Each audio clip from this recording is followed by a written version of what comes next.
Yo, collect and connect. Blake and Chad. Chad. And Blake. Collect and connect. Blake and Chad's collect and connect. Which one? English.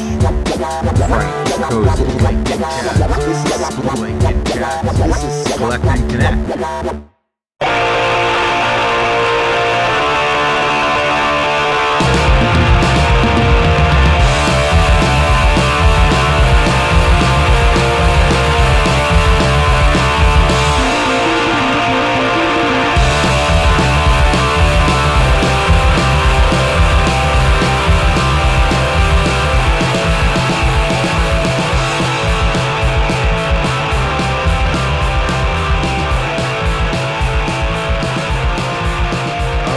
Doing this for over 40 years in the industry, and got some pretty cool stuff, record labels and art you've done.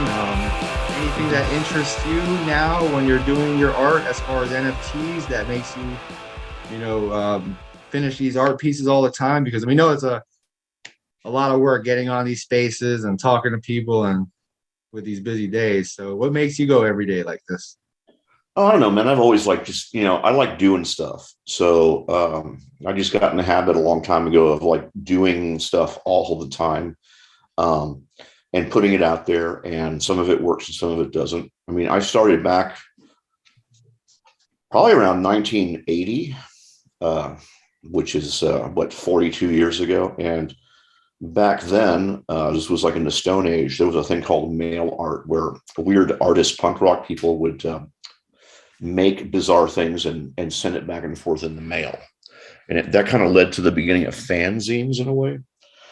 And then I ended up living in Austin, and Austin, Texas in the early 80s had a very good underground music scene, like the original punk rock scene. So I was very involved with that, and I'm not a musician. And part of the ethos was like to do something for the scene, right? To be an active participant. And so what I could do was sort of collage together little Xerox posters and draw little things. And so I started doing sort of free posters and weird just street art for the local music scene. And then I worked in punk clubs for years in the 80s, started doing larger posters, started getting paid to do the posters.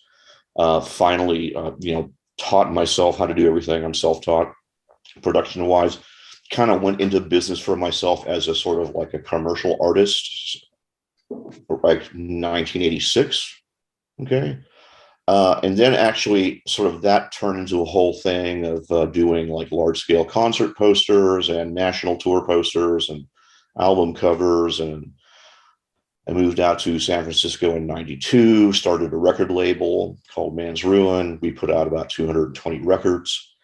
Some of them we broke some pretty big bands. We did like the early first Queens of Stone Age and High on Fire, stuff like that.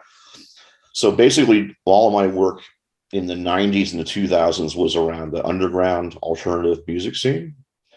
And, I was doing a lot of advertising work as well to pay the bills, and had a print shop, had the record label. And then, I was getting kind of tired of working in the music scene, because while I had a lot of success, I got international press. Actually, it was a big deal for a while with the music posters. It was boring. And I had been going to Japan a lot to do fine art stuff. And I ran across designer toys in the late 90s. Started working with a company in Japan in 1998 called Medicom Toy and Bounty Hunter, which was a clothing label, still is. Famous sort of like Shinjuku, Harajuku clothing label. Because I had a feeling that the toys were going to be a big deal. So I quit the music business. I went full-time to designing toys. Like I said, I was only getting work in Asia, but then right around 2003,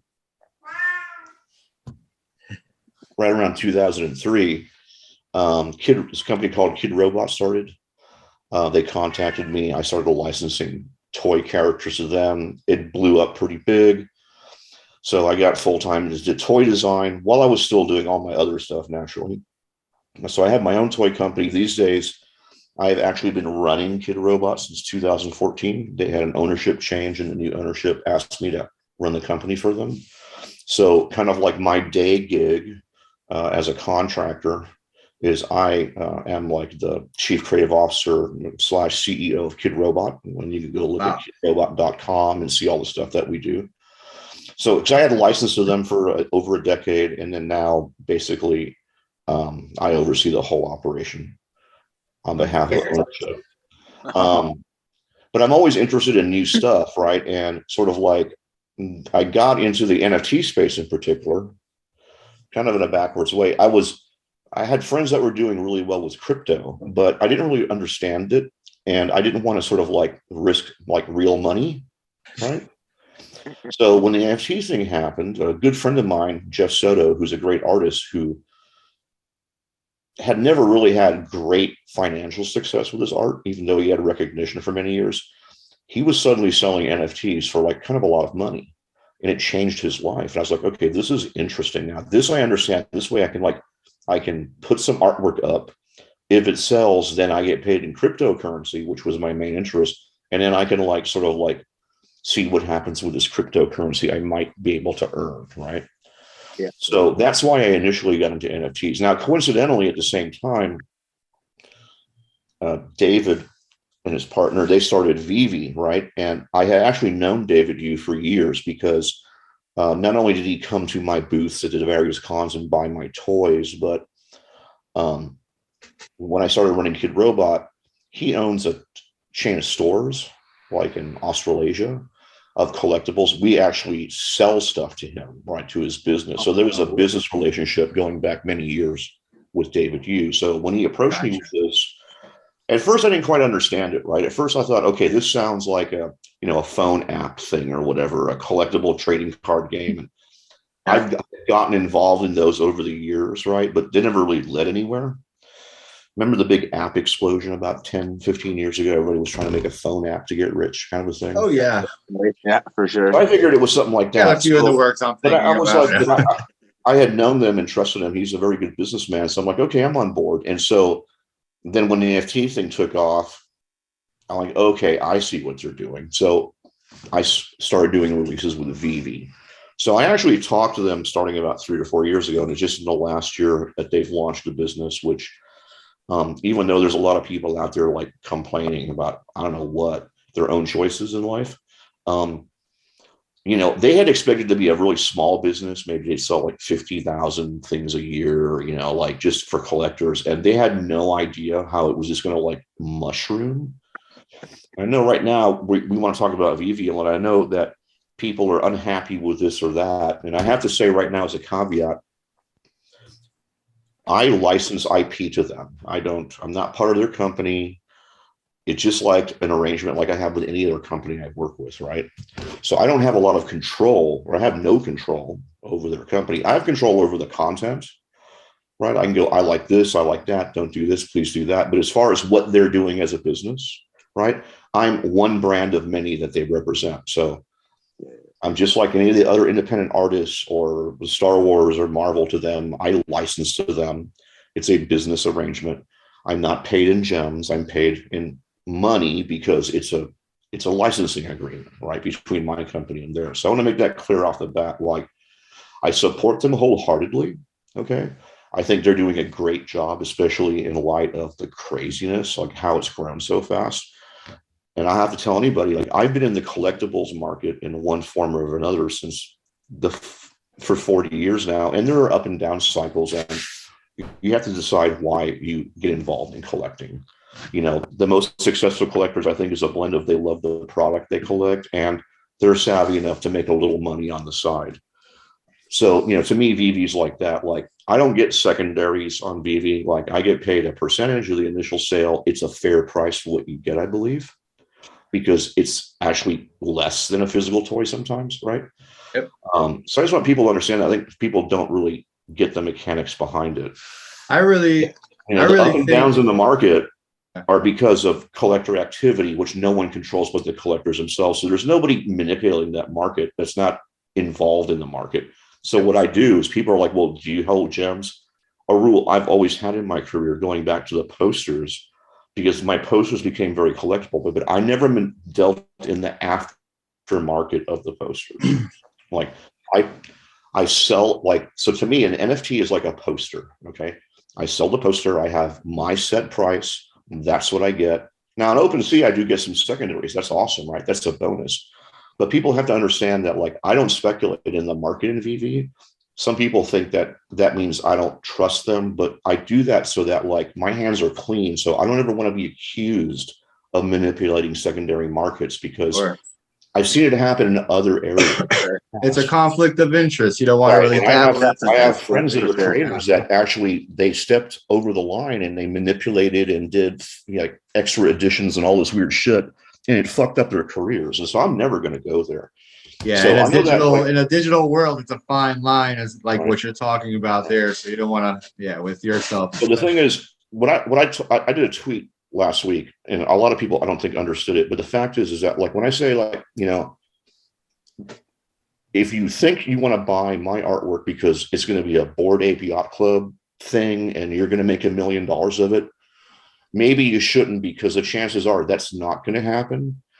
But I think that, like any other collectible I've ever been involved with, if like a fair amount of the collectibles retain their value or increase in the aftermarket, which a lot of mine have over the years, toys, posters, all that stuff. Yeah. There's a good secondary market for my stuff. And you like the artwork and you want to support this sort of like what people are not remembering. Well, that's where you're proud of, like, where the collector comes in and enjoys but I want people work. to think about this, that, like, the thing about the NFT market right now, everybody's equating it in terms of, like, sort of financial gain and loss and utility. And the thing is, part of it is it's a very easy way for you to actually support artists that you like in a very direct way. Okay. And the thing is, like, if you support an artist and others support it, then it will become more valuable. So while it's useless to FUD it, because all you're going to do is FUD it. Like, you know, if you believe in the art and the product, but, you know, I wouldn't do it like I'm going to get rich. It's like anything else. Like, I wouldn't collect, you know, Funko Favorite stuff. Yeah. right? You're right. 100%. So it's like you're buying That's a Funko exactly product. Are you pissed at Funko because the pop you bought is not worth $1 million? So there's a big disconnect, I think. Yeah. And I think a lot of people are younger and they don't understand what in long-term investing actually means, right? Exactly. I'm a long-term investor in the real world. Yeah. And I'm down $1 million in the last 6 months because the market's dropped, right? I'm not freaking out. I'm going to buy more stuff because the market will go back up. It always goes back to plateaus. That's right. Plateaus. Now, what happened in NFTs in this last year is that it fucking, like, went straight up. Crazy tulip mania. Of course, that's not sustainable, but you'll notice, like, it's come down, and the people that bought at the peak, okay, like any other thing, they're fucked, right? They're pissed. But I think that the ones that are upset so bad too. if you make adult choices, I don't think you're going to get that burned. And I think what I like about VeVe, though, is that it's way better than an OpenSea NFT. People are like, "What's the utility?" Well, fuck, dude. The utility is it works in augmented reality. You get a fucking vault. You can fuck with the stuff in the vault. They make it really easy for everybody to communicate, right? They create. Yeah. So to me, that's the utility, because I'm a collector. Okay. And, you know, I've been on collector on the internet for fucking forever, dude, because that's part of the fun. Right. So I'm sad that people are like mad at me or whatever, but it's like, you know, come on, think about it for a minute. Well, and the answer everyone is like, why don't I give them away? This is my job. Okay. Like, I earn money by selling my artwork. Okay. That person who's on the other side, maybe they're a lawyer. Okay. Do you want to trade an NFT for like law work? No, you're not going to work for free. You've got to get paid for your work. You know? No, and that's the essence. That I'm not going to get in an argument with you. But I mean, okay, so there, I've said everything I wanted to say in a big spiel. Now, I'm happy to answer all your questions. No, that's good. And that's 100%, because that's just it. We're not in here for any of that. We're strictly collectors ourselves. And that's the aspect that we're been going about. Yeah, that we've been talking with. You got a nice Brant Peters piece back there on your shelf. No, it's perfect. Because, like, yeah, exactly. Like, and we both of ourselves. And it's, and you got my stupid Bob Ross plush toy design. So yeah, see, that's what I mean. Like, we're collectors. And I got some little dunnies back there as well. Like, it's, you know, it's I'm not in it to flip or anything like that. So we're definitely collectors ourselves. The thing is, 100%. I love flippers. I think flipping is fine. But if you come in and want to be a big flipper, and it fucks up, don't get mad at me, bro. I didn't tell you to come in and buy like 200 Labbits.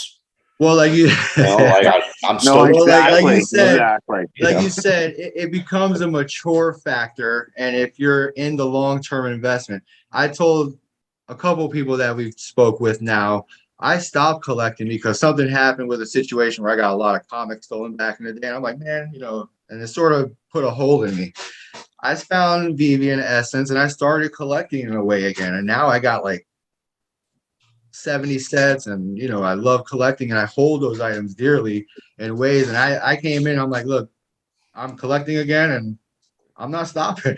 And every day and everyone we talk to, we're trying to find ways to get our sets up and build those sets, because that's what it's about at the end of the day. And I think David and Dan also, like you said, that's what they came to your shows because David, you would come and stand in fucking line and wait to buy shit at the booth, dude. Like, like he's a cool guy. Like he's a normal collector, That's the essence. Yeah, that's it. He wouldn't come up and go like, hey man, we do business, so you got to serve me first. No, he would like, no, dude, like I'm here as an individual, I'll wait in line. Like David, you is a cool guy. Yeah, he's a nice guy. And I'm telling you, like that, and him to talk with the community, for you to talk to the community. Look, there's trolls out there, people that talk their shit all day, and that's what they do. They live to fucking get a piece of action in that way. Believe me, dude, I've lived through many. I'm sure you do it daily for you. Every kind of troll. Sure. But I think it's cool, and I'm excited because actually with the NFTs, because when the NFT thing sort of happened, I was like, okay, this is great. Like I got such a huge response to it because it was like hyped, right? That like. It was really great because before I do art and post it, you get a few comments. I have a decent amount of followers on social media, but there wasn't like action, right? All of a sudden, the NFT market, there's always action happening. And, I spent like the last year pretty heavy on Clubhouse with a group of people. And a couple of dozen of them went from never having made any money from their art to like some of them are now full-time successful artists because of the NFT thing. So that's awesome. It's done a lot of good for the creative community.